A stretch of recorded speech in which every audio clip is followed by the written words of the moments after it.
I decided to tell Paulogias about how he can't use the story about the woman committing adultery being added in as an argument to prove any points anymore, since in fact it seems like it is in the original. And he responded, and this is what he said. That's never been a linchpin of any kind for me. Also, it's not. Well, it's never been a linchpin of any kind for me. It's not been a recurring one. All I said was that he used it to start a landslide about unreliability of what we know about in Christianity in general. Well, he did it once, actually twice. I think twice. I'll look for what the other video was called. I'll look around and I'll post that in the description box when I found it. Well, judge for yourself. Okay, this is why I said this. Welcome to Paulogias, where a former Christian takes a look at the claims of Christians. The Infographics channel, covering an incredible range of religiously neutral topics like what to do if you're buried alive, male orgasm versus female orgasm, or what if Hitler had won. So, when it came to my attention that they put out a video called Was Jesus Actually Resurrected?, I expected a dispassionate, just the facts presentation. Let's see how they did. New Testament was a collection of apocalyptic revelations, letters to various churches, and the formal writing down of oral tradition in the form of Gospels. Unanimously, Romans, 1st and 2nd Corinthians, Galatians, Philippians, 1st Thessalonians, and Philemon. I'll always give you those sources. But have the Gospels reliably preserved historical details throughout the ages? That's the real question, isn't it? And if so, are miracles and resurrection details among those reliable? If, for example, Christian leaders in Rome wished to greatly change a core fact of the life, death, or teachings of Jesus, believers in Africa, which has one of the world's oldest Christian communities, would have immediately identified the manipulation. Perhaps it was vastly different, but the more authoritative written version simply supplanted the earlier regional variations over time. History is silent on this hypothetical agreement. The simple fact that we today are able to know that the story of Jesus and the adulteress woman was a fabrication is testament to how difficult it can be to make even minor changes to the text without them being discovered thanks to the wide geographic distribution of the original material. The video references the research of Bart Ehrman on these topics, but ignores Dr. Ehrman's most important observation, that the obvious attempts by Christians to favorably alter the text after it had been widely circulated should make us consider and suspect that this same Christian community would have been equally willing to favorably alter the word-of-mouth stories before they were written down. It's a story that was added later after our earliest manuscripts. How many stories were added before our earliest manuscripts? We have no way of knowing. They may have been some of our favorite stories. How would we know? We can't know. We don't have any evidence. Such a thing really seems quite unlikely. The corpus of evidence, saying that it's not in there, they come from the same line of Greek manuscripts, the kind that was found in Egypt, and a commentary produced by Origen of Alexandria. You see that this text is situated in enumerations in the Gospel of John they would customarily publicly read as it relates to the Passover, and jump over this section various explanations for how we would have found any manuscripts without this passage inside. In Antioch, a document was redacted about apostolic teachings, and it includes Jesus' dramatic jurisdiction and grace towards this woman caught in adultery. When the Old Latin translation preceding Jerome's Latin Vulgate, chapter summaries were redacted, they include one woman caught in adultery. Every commentary of the Gospel of John, made by anyone except for Origen, does include commentary of this material. Well, his video looks funny now. Okay, but now for something that is a bit more of a linchpin for him. This is actually quite personal. From what I can tell, from what he said, this is part of the reason why he stopped believing Christianity was true.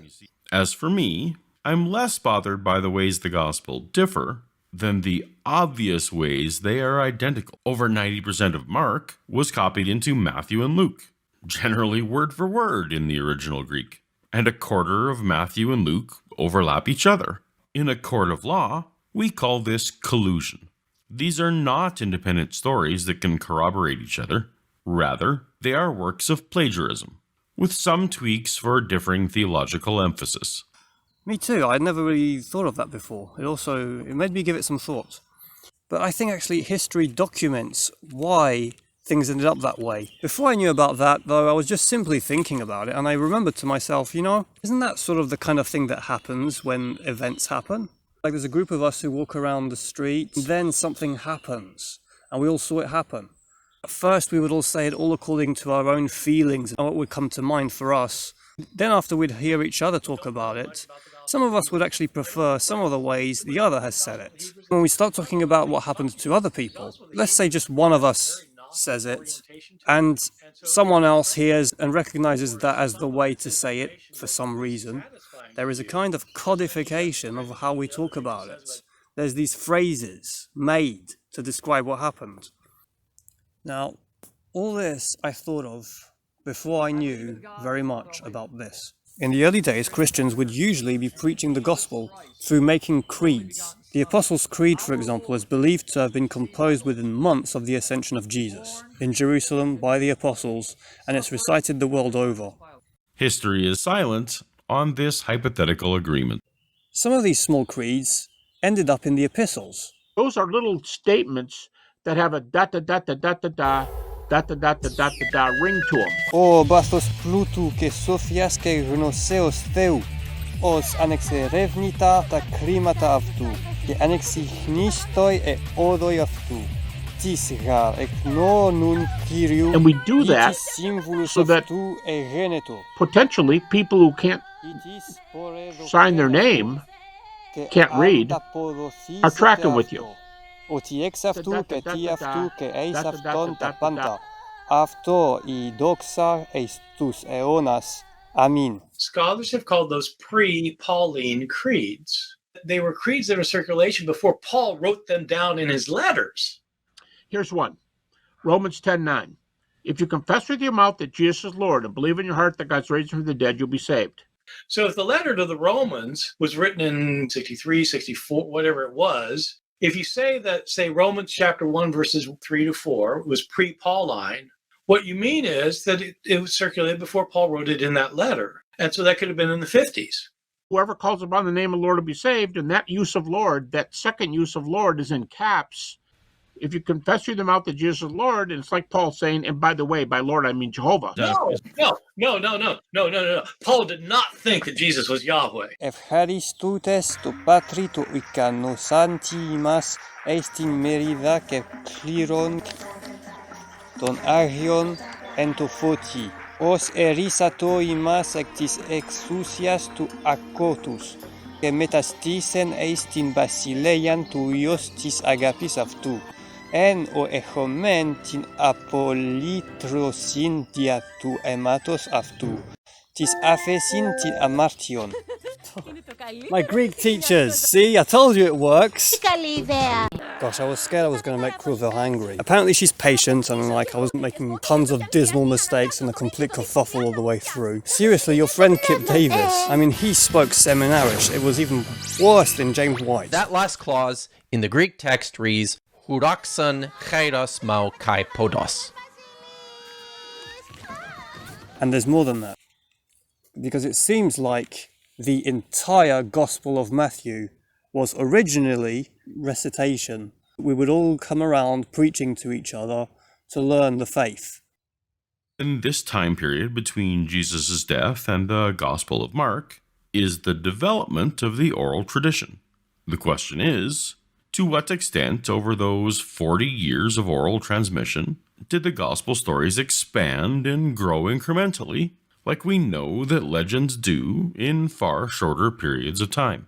But Matthew composed in his own language, hence the way of speaking about the events. So if the apostles would go around and talk about the events, there would already be this way of speaking. And we know that through Papyrus. Now, I know that you have this problem with Papyrus.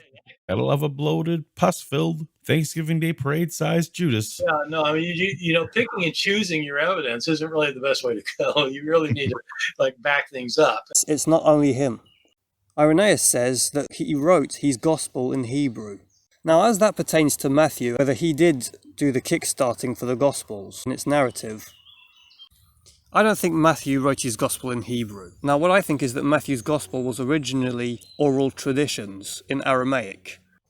Papyrus says he composed the logia in Aramaic.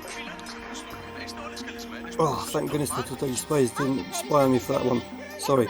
Logia. Sometimes that's translated as the oracles. What's also is the message of Jesus Christ, which that's a combination of his words and his action, and the events surrounding him. Papias, who reported that Mark reported what he remembered Peter saying about Jesus. Now, from whom did Papias get this information? Well, Papias tells us that John the Apostle had shared this information with him. And John was one of Jesus' 3 closest disciples. So this is amazing. Then after Mark wrote his gospel in Koine Greek, Matthew saw the good idea of writing it in Koine Greek to reach more people. And he wrote down the Gospel of Matthew, which is just a retranslation of the thing that he had done. Over 90% of Mark was copied into Matthew and Luke. First of all, it does look like it was originally in Hebrew.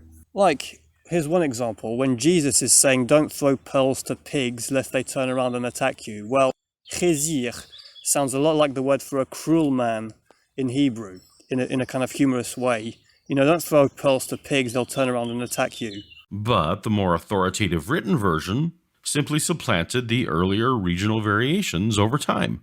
History is silent on this hypothetical agreement. It also explains why, if you translate it over into Hebrew, you might find some other information. Now, it doesn't really matter whether it came from Papias, which you think is sort of a contamination. What he writes down is things that were circulating around, and actually it does make a lot of sense. It looks a lot like it used to be an oral tradition. A specific part of the Torah, Deuteronomy, is like that. Like the surats in the Quran, and also the Iliad and the Odyssey. We know before they were written down, they were just poems.